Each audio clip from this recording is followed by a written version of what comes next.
In today's video, I'm going to teach you how to join a Microsoft Teams meeting using a code.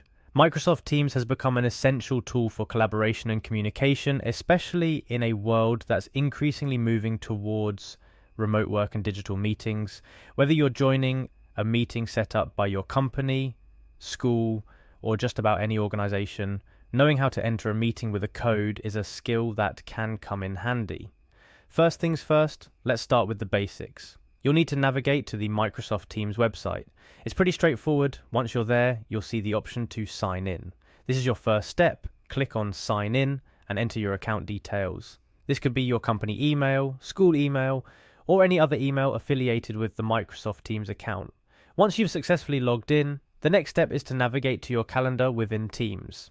The calendar is where all your scheduled meetings are displayed, but if you're joining with a meeting ID, you might not see your meeting there yet. Here's where it gets interesting.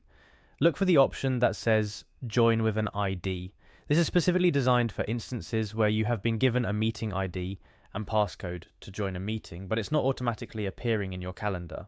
Often this might be used for joining conferences, webinars, or meetings outside your regular team or organization. After clicking on Join with an ID, it's time to enter the information provided to you.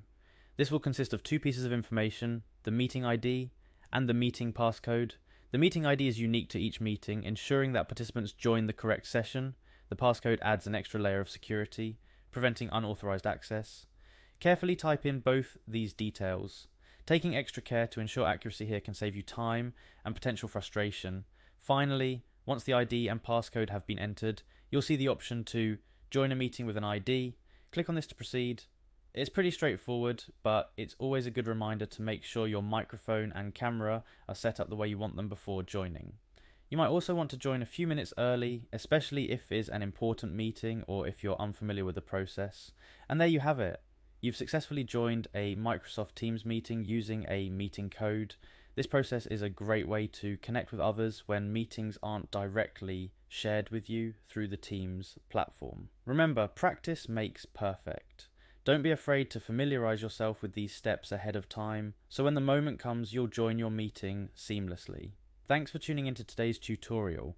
We hope you found these instructions helpful. Microsoft Teams is a powerful tool for collaboration, and now you're equipped to dive into your next meeting with confidence.